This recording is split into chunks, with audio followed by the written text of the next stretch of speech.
Hello and welcome to our most recent installment of our Lunch and Learn series. Today we're going to be talking about biomarker testing. It's a new and innovative field in medicine and one that we're excited to be advocating for its advancement within cardiovascular disease. Thank you everybody out there from the Mended Hearts community for joining us today. Thank you for being a part of our advocacy network, Advocacy Action Network, and helping us to advocate for better treatment and research and improvements in care for cardiovascular disease patients. I'm Scott Leeser, and I work with Mended Hearts on their advocacy program. So let's start with what are biomarkers. Biomarkers are clues within a patient's bodies that can help doctors understand health conditions. They can be everything from your pulse to your blood to even your genes and your genomics and your DNA. And by better understanding those biomarkers, doctors can better diagnose patients, they can better get them to the right treatment and treatment plans that are best suited for them. And we're gonna watch a short video here, about 2 minutes, that really helps explain the use of biomarker testing in cardiovascular disease as well as in cancer. A video by the American Cancer Society that I think does a really good job of helping to explain biomarkers. So let's go over to that video for a second.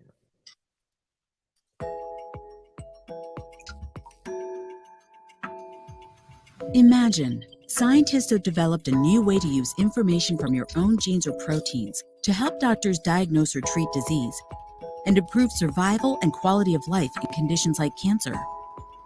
Well, biomarker testing is here, and it's full of promise.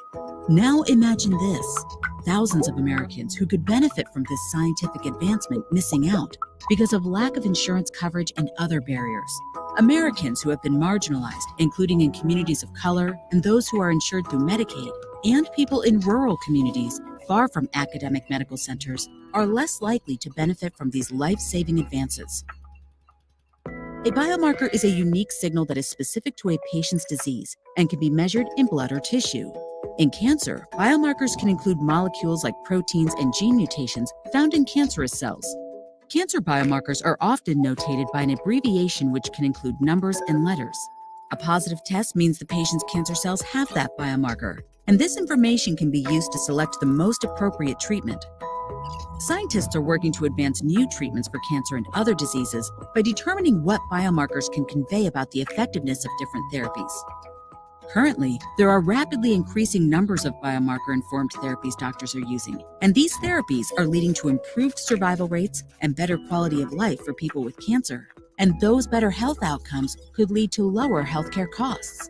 But private and public insurance plans are failing to keep pace with this progress. As biomarker-informed care continues to advance, ensuring equitable access to biomarker testing by improving coverage will be key to preventing new health disparities and dismantling barriers that prevent too many patients from benefiting from these innovations. So even if you're not a doctor or a scientist, you can help bring the promise of biomarker testing to all Americans who need it by supporting a law to extend coverage for biomarker testing and by educating friends, family, and policymakers about the importance of biomarker testing. Join ACS-CAN in supporting policies that will ensure coverage of testing for patients, including those insured through Medicaid. Improving access to biomarker testing can lead to better patient outcomes and advance health equity for all. So that does a really great job of explaining biomarkers and the importance of access for this. We're going to dive in a little bit deeper on the use cases within the cardiovascular disease community. And with us today is Dr. Larisa Cavallari from the University of Florida. She's a professor at the University of Florida. She serves as the director of the Center for Pharmacogenetics and Precision Medicine, as well as the director of the UF Health Precision Medicine Program. Dr. Cavallari's research has involved the discovery of clinical translation of genetic variants related to drug responses and has been funded by organizations including the NIH, the FDA, and the American Heart Association. Dr. Cavallari's work has been instrumental in understanding biomarkers within the human body and how practitioners can use these puzzle pieces to better treat their heart patients. With that, I'm going to hand it over to Dr. Cavallari. Thank you so much for joining us to talk about the use of biomarkers in cardiovascular disease care. Thank you, Scott. Thank you so much for the introduction. It's my pleasure to be here today to specifically talk about pharmacogenetics, what it is, and how it can improve healthcare. So it's now well recognized that people respond differently to the same medication. So if you have a population with a given disease and you treat them all the same with the same drug, then fortunately, the majority of patients will respond well, shown by the little gray people here, and will have acceptable tolerability. Otherwise, the drug would never have reached the market. But there'll be a subset of patients, shown in the orange, who will have no response to the drug, and another subset, shown in blue, who will experience intolerable adverse effects. There are many factors that influence how a patient responds to a drug. This includes the patient's age, general health, such as kidney function, liver function, lifestyle, body size, other medications, and then importantly, genetics. Pharmacogenetics in particular is the study of how a person's genetic makeup can influence risk either for adverse drug effects or for treatment failure. So I want to go over a few examples of how this works.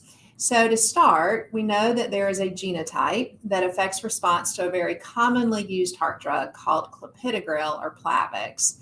Clopidogrel is prescribed in patients after they've had a heart attack to help prevent the patient from having another heart attack, stroke, or death.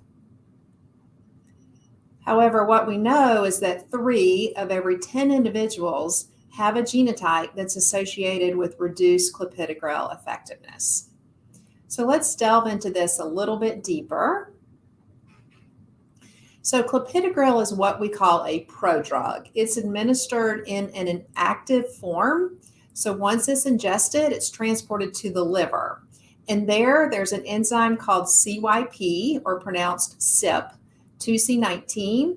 This enzyme transforms clopidogrel to its active form. So in the 3 out of 10 individuals who have little to no CYP2C19 activity, they'll have decreased production of this active form of the drug, and therefore they're at increased risk for treatment failure. And treatment failure in this case includes having another heart attack, stroke, or even death. So this same gene, CYP2C19, also affects response to a number of other medications. And this includes some antidepressants, which are also commonly prescribed in individuals with heart disease. Particular antidepressants that are affected by CYP2C19 include citalopram or Celexa and escitalopram or Lexapro. These are different from clopidogrel in that they are administered in their active form, and then they're transported to the liver where they're inactivated.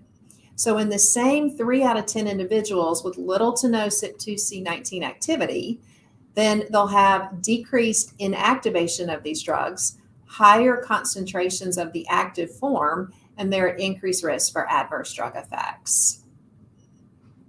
CYP2C19 also affects response to proton pump inhibitors, which are commonly prescribed for stomach problems like gastroesophageal reflux disease, and I list some examples there.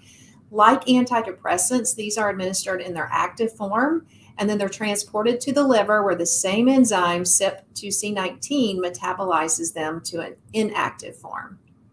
So in this 3 of 10 individuals with little to no CYP2C19 activity, they can have increased concentrations of proton pump inhibitors in their blood because there's a decreased amount that's inactivated, and this can place patients at increased risk for side effects. And we traditionally think of proton pump inhibitors as being fairly benign, and they're used long-term in a number of patients. But now there are data emerging that prolonged use of these drugs, and particularly with higher plasma concentrations, can increase the risk for side effects such as increased risk for infections, kidney problems, and maybe even bone fracture. So the story doesn't end there. There's another subset of individuals for the same gene, CYP2C19, who have increased enzyme activity. So in these individuals, they can rapidly break down proton pump inhibitors to their inactive form, and they'll have lower concentrations of the drug in their body, and they are at increased risk for treatment failure and may need much higher doses in order to get a good response. So fortunately, we now have genetic tests that are available. These are available both through a number of medical institutions and also commercially available through different vendors that can be used to predict individuals who are at risk for either having increased side effects or treatment failure.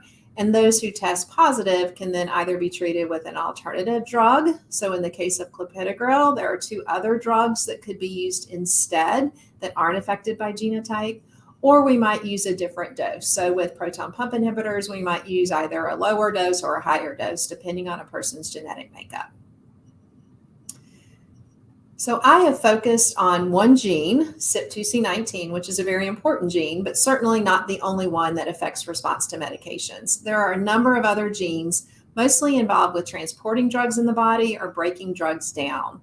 So I provide a list here, some examples of drugs that are affected by other genotypes. These include statins for hypercholesterolemia, high cholesterol levels, antidepressants, nonsteroidal anti-inflammatory drugs for pain, drugs used to treat nausea, certain opioids like tramadol and hydrocodone, some anti-epileptic drugs, and even some cancer drugs. And so what some institutions are doing now, including here at UF, is that we offer a panel of different pharmacogenes. So this panel will test for a number of genes in the patient's body that can affect response to a number of different medications.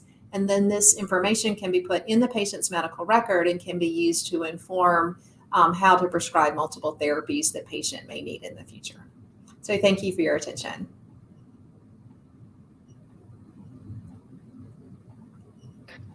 Thank you, Dr. Cavallari. Thank you so much for giving us a little bit of the background on your research and about the use of pharmacogenetics and genetic testing to help get the right patient to the right treatment. You talked a little bit about UF offering this panel and other commercially available panels. What do you think are right now are these widespread, and if not, what are some of those barriers to access? Sure. So I would say no, they're not widespread yet. There are a number of sort of early adopters of pharmacogenetic testing, including UF, but there are certainly a number of other examples. But most medical centers do not test for the genes that I mentioned here. Some of the major barriers, one is insurance coverage.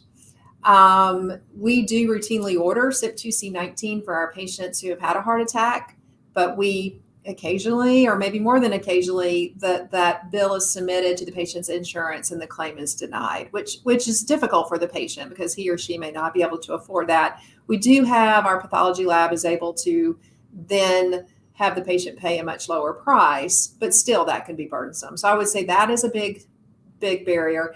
Another is that the clinical practice guidelines, many of them do not yet endorse pharmacogenetic testing, despite the fact that we have a lot of evidence now that if we test patients, say for CYP2C19, and we prescribe therapy based on genotype, then it can lead to improved outcomes. So still getting protection against the ischemic events, but also lowering the risk of bleeding with these medications. So we have good outcomes data. It's just a matter of sort of getting the third-party payers and the policymakers to kind of buy in. Yeah, that's exactly why we are taking this on as an advocacy issue, is because we really think that the promise of pharmacogenetics as well as biomarker testing is really important. In kind of your ideal world, where this is widely available, what do you think the promise is of this genetic testing and being able to get the right patients on the right treatment? What do you think that vision of the future could look like? Sure. So I'd say ideally, if patients can be tested for multiple genes, either with just a genotyping approach or even sequencing, I think ideally we'll get to that point. I'm not sure at what point in the patient's lifetime that would occur. Some could argue it could occur as soon as infancy, right? I mean, if it's going to be data that can be used throughout the patient's lifetime. And then that data would exist in the medical record. Those data would be transferable from one institution to another so that any medication the patient may be prescribed, if it has a genotype that can influence response, then those data are available to inform prescribing. There are institutions that are moving towards sequencing. So that's great. I think there's still, some challenges for many others from maybe a bioinformatics perspective, but we're making steps toward that. So hopefully in the next 5 years, we'll see it being more widespread. That's great. That's great. Thank you so much for sharing your perspective and for sharing your knowledge with us, and appreciate you having us on. I'm now going to introduce Pam Traxel from the American Cancer Society. So Mended Hearts and the American Cancer Society have teamed up in a partnership on an advocacy initiative that's happening in state legislatures across the country to help promote the use of biomarker testing and genetic testing to be able to help patients get the right treatment and have improved outcomes. And Pam is the Senior Vice President of Alliance Development. I gotta make sure I got the Alliance Development and Philanthropy at the American Cancer Society. And in recent years, ACS CAN has been working to ensure that patients have access to innovative biomarker testings that are being developed.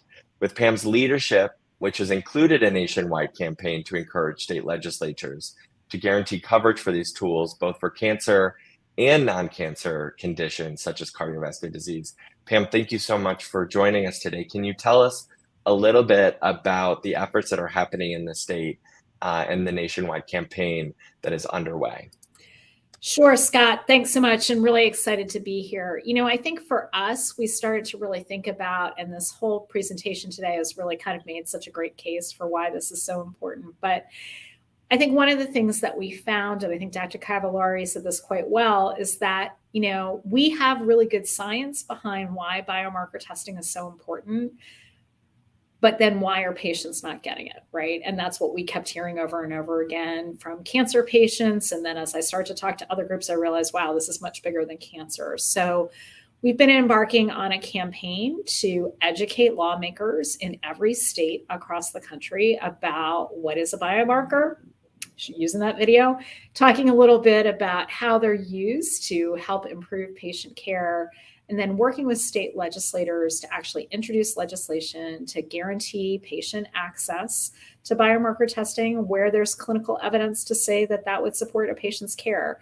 It's really, really kind of simple when you think about it. But I think one of the things that we find is that we need to create a public policy environment that allows innovation to thrive, right? And make sure that people have access to these tests. We also really want to make sure that every patient has an equal opportunity to get this test. I think Dr. Cavallari talked a lot about what happens in her institution. They try and put it through insurance, and then if it doesn't go through insurance, the patient is able to pay a lesser amount. Sometimes patients decline these tests because even the lesser amount is too much for a patient to afford. Thinking about the example that she showed you, and I thought that graphic was really interesting.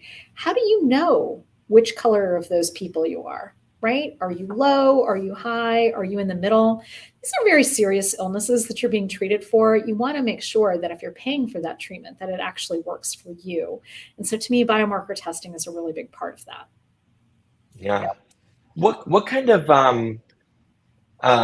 successes, what kind of has been the reception in these state lawmaker, as you've been talking to state lawmakers? What's the reception over the last several years? Yeah, I'm super excited to say that this is a little bit catching on like wildfire across the country. We have states all the time that are signing on and passing this legislation. So we've been very successful in a number of states to get this legislation passed and are working on more states now. So when we started at the beginning of this year, we had 4 states that have passed this legislation.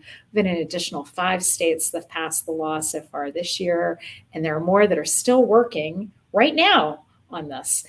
And I think what's great about this is if you are in a state where the law is passed, you can benefit. And if you're not in a state, like now's the time to get involved, right? To help push this across the finish line. And that's why I'm so excited to be working with Mended Hearts on this. Great. We're excited to work with you. We actually have a map so folks can see where where they maybe fit in. So, the dark green states here, Illinois, Rhode Island, Arizona, have passed laws that mandate coverage for biomarker testing. There is several that are in effect for cancer only that I believe there are still efforts underway through these advocacy efforts to expand that so that it doesn't just apply to cancer testing, but other conditions like cardiovascular conditions as well. There's several states that the legislation has been transmitted to the governor, and several even more states that have it been introduced and active this year. So really excited to be a part of this effort. Pam, I think, when we look at this, we see that some of these are, cancer only or cancer screening tests. Why is it so important that Mended Hearts and non-cancer, non-oncology groups get involved in this effort? So, Scott, I think that's a great question. And the answer is actually pretty simple: science, right? So, when we started to think about this legislation, we knew that biomarker testing was quite common in oncology, right? And is growing all the time. But as we worked with our scientists to say what was the right approach behind trying to guarantee this kind of coverage, they said, well, don't forget, biomarkers, right, exist in your body. They're not just about cancer, right? And in fact, in some diseases, the biomarkers that indicate cancer are also indicated in other types of disease. Weird, I know. It's hard to think about that, right? But we share a lot of information together. So when we thought about why we wanted to do this legislation, we wanted to think about what was the best thing for patients.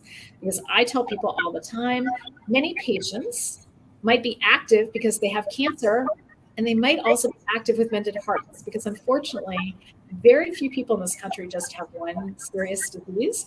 And in fact, we know cancer patients have, on average, 5 other diseases besides cancer, right? And there might be biomarker testing needed in those spaces.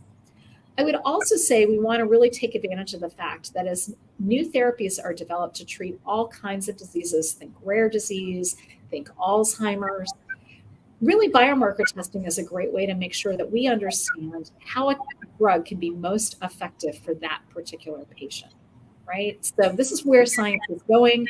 We want to make sure that we pass legislation, that this legislation is not tied to cancer only. In fact, in several states where these bills have been changed to cancer-only language, the American Cancer Society has come out and actively opposed that legislation because we don't think it's the right thing to do. Appreciate that perspective. With that, I think that is all the questions I have. I'm not sure if we have any from the audience. So if anybody who's watching on Facebook or YouTube, watching live, wants to enter any questions into the comment section, we can take those questions live now. I appreciate the importance of kind of being on the verge of innovation, but also understanding that innovation sometimes takes a while for the other systems of healthcare to catch up. And so I think that it's really important that Mended Hearts also be on that kind of verge in its advocacy efforts to help ensure that we're really being able to push this. So Danny from Facebook asks, is this being done by my cardiologist or do I need to request it? Dr. Cavallari, any tips for a patient who may want to get genetic testing to better understand, their response to medications and treatments? Sure. So I'd say some cardiologists are testing, many are not. And I think a lot of ways this will be patient driven. So, basically demanding, for lack of a better word, testing when the evidence supports it. There has been sort of a very limited to lack of education of the whole medical community, I think, a lot on biomarkers, pharmacogenetics, genetics, and others. And so some of it is just an education gap, and we're working to try to fill that gap in by providing different education to healthcare professionals, patients, and others. But I would encourage those who are interested to reach out to their cardiologist. Certainly there are groups like the Clinical Pharmacogenetics Implementation Consortium, or CPIC, CPIC, that you can Google. that may have resources for patients that can help. And if it's not done by a cardiologist, it can also be done by the patient requesting it through an outside vendor. There are places that do offer testing. And then there are groups who we have one at UF where if you're interested in testing, then we can do that here as well for patients. So, and there are other medical centers who do that as well. So if you want testing, then it can be done. The important thing is that it's very evidence-based. I think there was also a question about AFib risk that I saw before. There are not a lot of genetic markers. There's research in the area, but in terms of what's ready for clinical care for AFib, there are for other kinds of heart arrhythmias. So I would say stay tuned. They're still working on that. One of the really interesting areas, I think, and it reminded me when Pam was talking, is there's this whole cardio-oncology area. Pam mentioned the overlap among the different disease states. There's also a lot of research for patients with cancer who are undergoing chemotherapy to help predict those who are increased risk for developing heart problems later, like heart failure. So I think there's still a lot of work that we're doing here. Pharmacogenetics in many ways is maybe more advanced, but I think it's because it's more simple. There are fewer proteins that affect drug response versus affecting disease risk. So hopefully that answered your question. Is there any, symptoms that somebody should look out for that would call for a biomarker test? Maybe if they're not, responding to treatment, would that be a good opportunity to maybe bring up biomarker testing as an opportunity? Yeah. As a next call? Sorry. Sure. It depends on the drug, because not all have genetic predictors that we know of yet. But certainly we have sort of a pharmacogenetics consult clinic here. And again, I talk about UF, but this happens at other institutions as well, where physicians can refer the patient there who is not responding well to different therapies. We can evaluate what the patient is on and determine whether there is need for pharmacogenetic testing. Would it be of value? And in some cases, we don't feel like it would be for those particular medications. But in most, we do feel that they would get value. And then we can proceed with the testing, provide the results back to the patient and the provider with education on what those results mean. So I think certainly if you're not responding well to medication or having side effects and they've tried maybe more than one medication and you're still having problems, then you might be a good candidate to get pharmacogenetic testing. Thank you. And we have another question about the cost. And I know this is, kind of at the crux of the conversation about insurance coverage. Is there any kind of broad-based guidelines of what these cost and, maybe how this compares to other routine testing like an echocardiogram or an EKG? Like, what's the cost of the pharmacogenetic panel? Sure. So that there is actually a code now, a CPT code for a panel that was just from CMS, from Center of Medicaid Medicare Services, that was recently approved or is available. So that is for insurance reimbursement. The cost, if it's not reimbursed for a panel of pharmacogenes for multiple drugs, is probably close to $400. But those are results that are lifelong, so it does not need to be repeated. For a single pharmacogenic test, it's highly variable on where it's done. The cost here is around $250. We can usually get that down a little bit for patients who are having trouble affording it, but probably close to the $200 for a single gene and closer to $400 for a panel. I imagine those costs will continue to go down as technology improves. That's great. Well, I think that's all the questions we have today, and we're just about at time. Dr. Cavallari and Pam, thank you so much for joining us today. Thank you for being with us to kind of further explain why Mended Hearts is getting involved in these issues and educate our community so that we can be better advocates, not only for ourselves and our own healthcare journeys, but also for others on the state level through the biomarker testing campaign. So thank you both for being with us today. And for all of you out there, I hope you found this very helpful and look forward to having you join us on this journey as we continue to advocate for this in the coming weeks and months and years. Thank you so much. Thank you for having me. Thank you.